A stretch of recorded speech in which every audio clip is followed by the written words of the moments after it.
Okay, so this is practical Y3.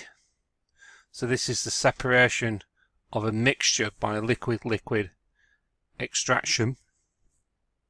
And we see our procedure is here, and we have a flow chart which we will come to in a moment. So for your practical, you'll need to perform a safety audit. So safety audits assess the chloroform, I do apologise, dichloromethane, 4 molar hydrochloric acid, 4 molar sodium hydroxide.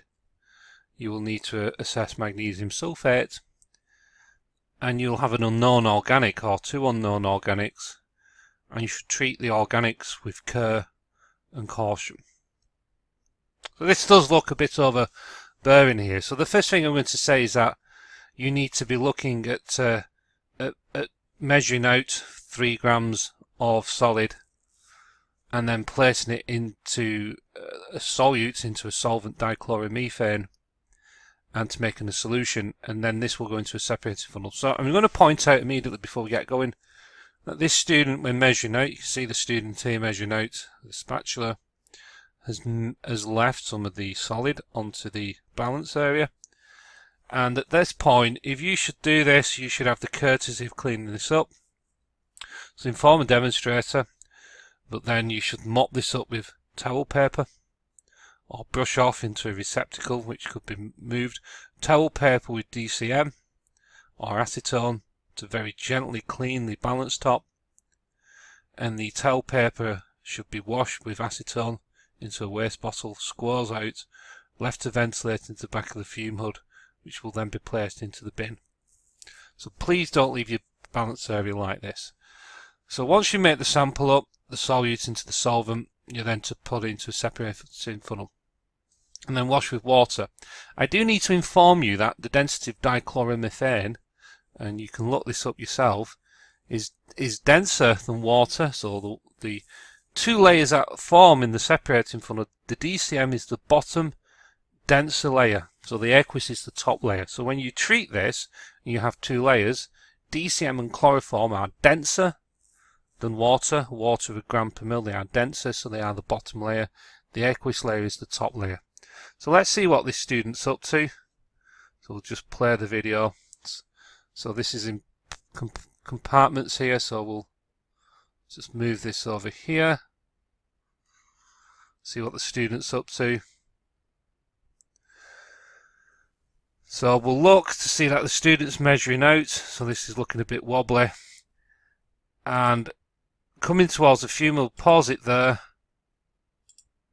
And then in the fume hood, the student's going to take a beaker and to put the solute into the beaker and to take 100 ml. Now, because this student, I think, is just going to pour into 100 ml, you can have a measuring cylinder and measure out 100 ml. But when you're doing extraction work with a separating funnel, sometimes putting more solvent in is worthy just by bucket chemistry, just dripping it in. So this student approaches it this way and uses the measure of 100 ml. And we'll see, we'll just move this forward to a point. So that the student then, go back, I do apologise, is going to then take the solute and to place it in to the separating into the solvent, and then with a glass rod mixed together. So maybe hand swirl as we see, or with a glass rod mixed together. Now I'd want this O-ring here instead of a clamp, so I'm just going to pause here. Oh yeah, we've changed it over, so the O-ring's in position now, allowing the set funnel to be placed inside. So the student gets a set funnel. Now I'm just going to pause here. When you're using the set funnel, make sure you can turn the tap before you do anything. That's nice. And make sure as well the tap is the correct size, the correct jointed size. So sometimes it's worthy if you can turn the tap just to put a little bit of DCM in, or maybe water, to see if there's any drippage, because you don't want to do anything and have a drip. So some of these taps, obviously the set funnels are cleaned and they may have been taken out and be put back into the incorrect set funnel. So make sure you just drizzle some solvent in, or some of the acid or alkali, and there's no drip. When you transfer in as well, you have a filter funnel. Place it via the filter funnel and transfer the solvent in via a funnel. So don't pour it in, because you can slurp it around the side of the funnel. So have a funnel, pour it in, and with the DCM and a disposable pipette, transfer the washings of the beaker, so DCM to be washing the beaker out and rinsing the funnel. So you might have 100 ml. You might want to take 90 ml and dissolve it, so the solute up, so the 3 grams of unknown with 90 ml of solvent, and use 10 ml to transfer out of here, the beaker, and also as well to transfer to the set funnel. So we'll just see what this student's doing. So giving it a mix here. Just going to move through. Demonstrators getting very passionate and enthusiastic. Student breaking the sample up with a glass rod or maybe a spatula. So give it a mix up. Student not at the moment. That's a nice visual effect of the fume hood. It's looking up. Give it a mix. So probably not going to see it in this video. So we see with this video here, student just adjusting the GoPro cam. So the student is making sure that the tap is secure and can rotate and move. So we place in with the O-ring. This allows for the set funnel to be taken in and out with ease. I'll just pause there. So this student pours in with a beaker. If you've got a glass funnel in there, so have a glass funnel, pour in via the funnel and wash the residue in with some solvent. So this student pours in.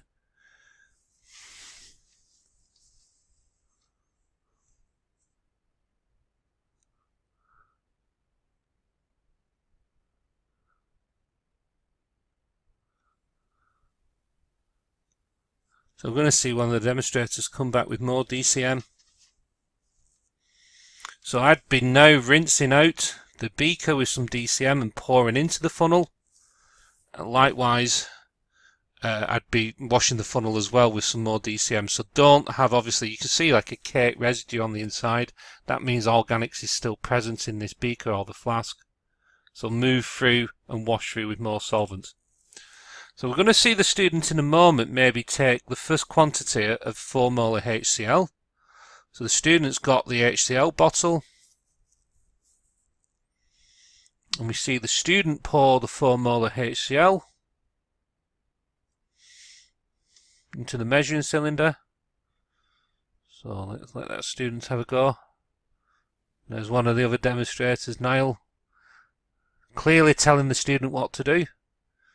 The student's pouring in. So while you're doing this as well, you know, maybe just have this on the bench, the matting of the fume hood, and just squat down while you're doing this to get an eye level. Now he's right doing that, but maybe just place it down, squat down, so you can see the meniscus correctly at 35 mil.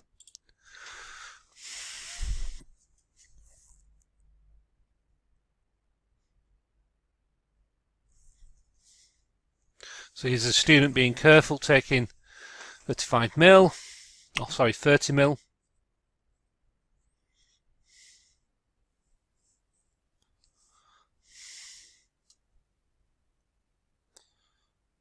And the student's marking the set funnel, dropping the pen. There we go, pick that pen up. So we want the student to mark the set funnel maybe with the layer of DCM, just in case when you put the two together you might see an emulsion. Sometimes when you're using set funnels you see emulsions. You don't want to see emulsions. So if you know what the DCM layer was by volume, then you can always adjust back to that as you're moving through with your swirling. So here's the student being brave, putting the aqueous layer in the acid. And what you will see, I don't know whether the student's going to look at this now, you might see 2 layers immediately. Now this is where the student is going to swirl, and I'm going to give you a demo of this in the lab. So we swirl in like that, and that's right, let's the student vent. So pause there. So keep your thumb and finger on the top of the stopper so you don't let it pop out. Obviously solution over your gloved hand, over the bench matting. But this is crucial. The student vents and you will hear a rasp of gas emitted sometimes, and vent away from your eyes or anyone else's eyes. Don't make that vent in someone's face, because sometimes some of the venting process really shoots liquid out of the set funnel. And this is a beautiful, nice teaching fume hood at Salford, but some organic chemistry fume covers you see have got splatters of organic residue at the back. So the student vents, he's going to close the tap and swirl again, we would hope. Give it a swirl again. There you go. A nice swirl. That's a good swirl. I like to see that. So he's swirling it and venting, we would hope. So maybe the student wants to swirl again. Doing well. Vent again, young man. It's a man, by the way. This is a young man. So we'll close the tap. There we go. Well, that could have dropped out then. Could have dropped out, but yeah, the demonstrator's venting as well. There we go. And let that go back into the stand. And he wants another go.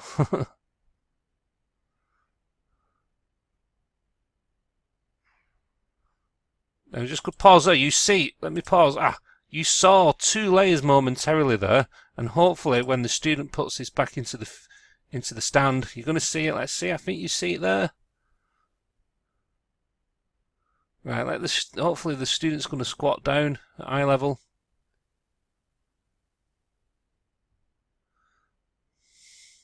So yeah, the student correctly adjusts the set funnel over to the top of the beaker.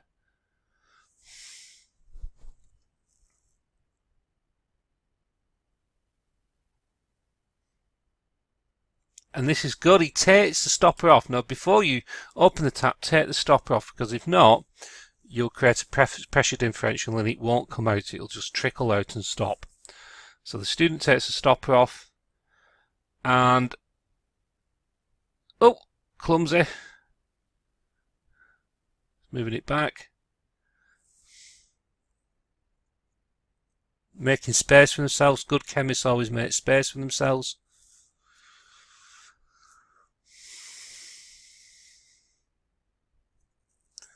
And I think that was an indication. I hope that the student's going to pop his eye level down here. And this is good as well. I like to see this. Whatever you're doing, glass label with the pen where you're at. So I'm going to pause there. So if he's going to collect this DCM layer, write on DCM layer from 2 DCM layers. So when he collects it, he knows he's got that in there. The aqueous top layer, when he's done with that, is going to go into another beaker, and you label that as aqueous layer from 1. So always label your glassware as you're moving through, so you know what layers you've got. That's good the student's doing this. I'm just going to move on the student here. So he's writing on. Right, here we go. So he pours out, and at eye level, hopefully the student's going to come eye level. So the solution's pouring out. Right, and I'm just going to try and pause it in a moment. Right, so the ring here probably stops this visually, but there will be 2 layers, an organic layer at the bottom and a clearer layer. So when it dribbles down, there's 2 layers, and one looks more opaque and clear than the other. So the bottom layer should be ran into the beaker, and once the top aqueous layer is about to go into the beaker, turn the tap off and the aqueous remains in the set funnel. You take that to one side, you put more DCM in, so you've got to wash it. Sorry, I'm just reading this. So the bottom DCM layer goes into the beaker, and then you're going to take the bottom DCM layer and put it back in the set funnel. So the top aqueous layer, the acid layer, is going to go into a labelled beaker. So hopefully see the student do that.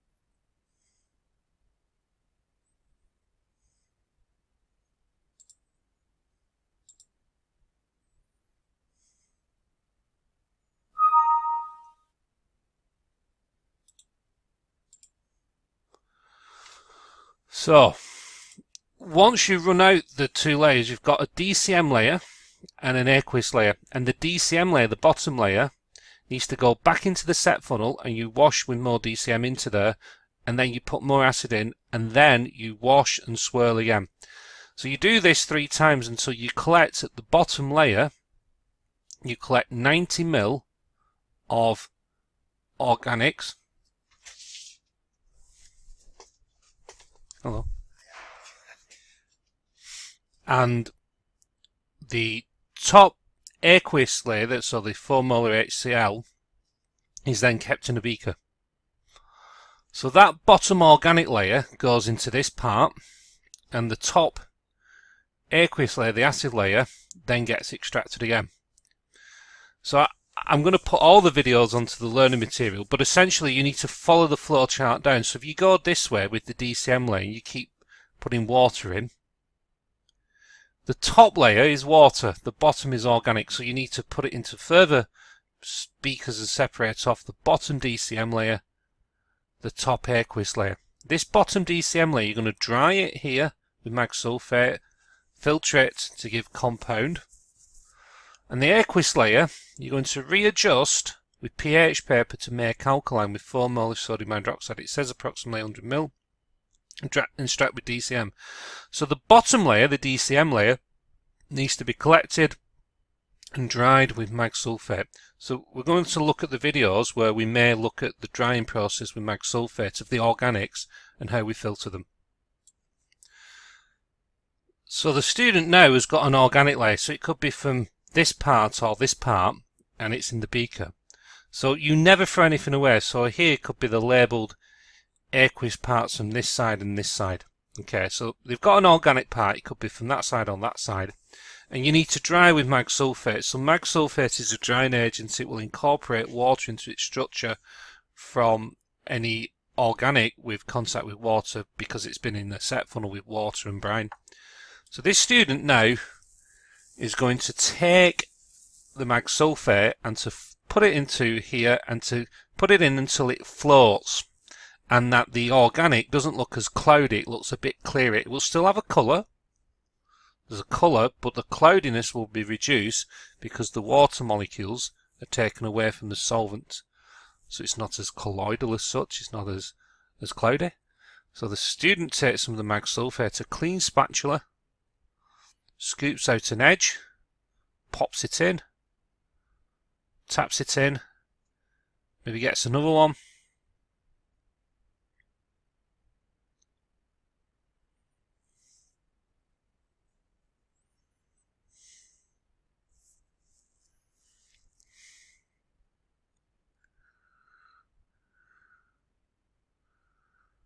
so we'll just fast forward the student. So he's going to give it a stir with his spatula, giving it a stir,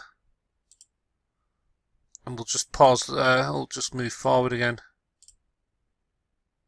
I'll just pause there. So the student's going to filter this via a sidearm Hirsch funnel or a Buchner funnel. So I'd actually swap that over and use a Buchner flask. So we'll just see what there we go, that's better. So they're going to use a Buchner flask, and they're clamping the Buchner flask, the Buchner funnel, and the filter paper onto the stand.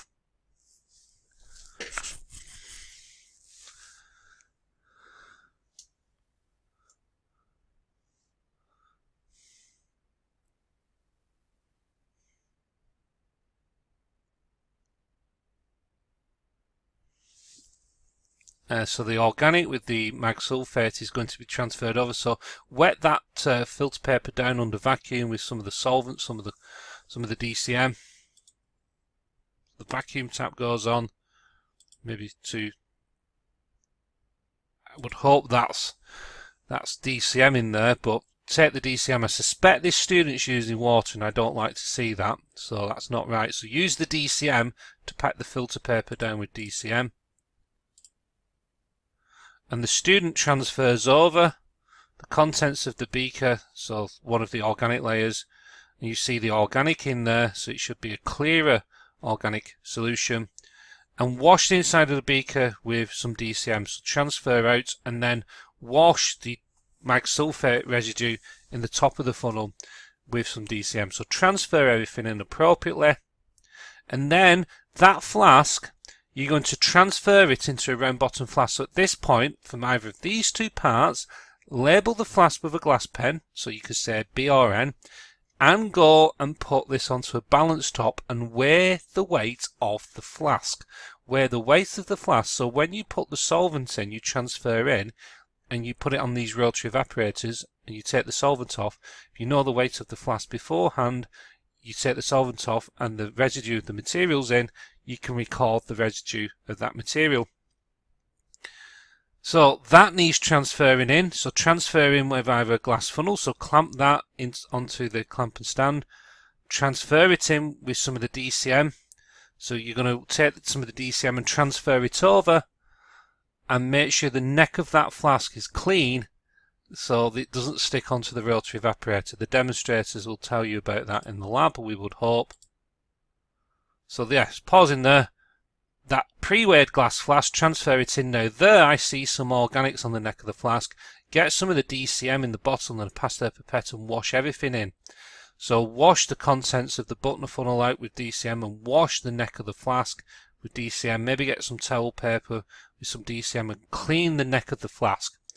So we're going to see the student hopefully move towards the rotary evaporators. So the student's going to use the rotary evaporators with the use of the demonstrator. So the student's going to place the flask on, and the demonstrator's helping the students, and you'll be shown how to use these to clip the neck of the flask on, and away we will go. We'll drop it down, we'll spin the flask and put it under vacuum, and hopefully you will see a quantity. We'll just pause there. So the solvent's bubbling off the flask. You see that solvent bubbling away, and then you will hopefully see. So you see the student now has recovered the mass of the crystals. You would put that onto the balance again. You weighed it pre and post, and so therefore the pot will just go back there. So you weigh the flask pre and post. You've got the mass of crystals, you can record the weight, and you would then scrape the crystals out with a spatula into an appropriate labelled flask. So a glass vial with a cap on, with a label on, and you would transfer over, and this would either give B or N. Don't throw anything away until you recover two masses. This is the thing to say. Do not throw anything away until you recover two masses. If you throw things away and you don't recover masses, it was likely in one of the aqueous washes, and chemists never do this when they use separatory funnels and extraction with solvents. You always keep your aqueous layers as asked. Discard when N is secure, discard when B is secure. Okay, so I'll stop there. There'll be more information obviously when you're in the lab with the demonstrator team and myself, but this is at Y3 the use of liquid-liquid extraction. Okay, thank you.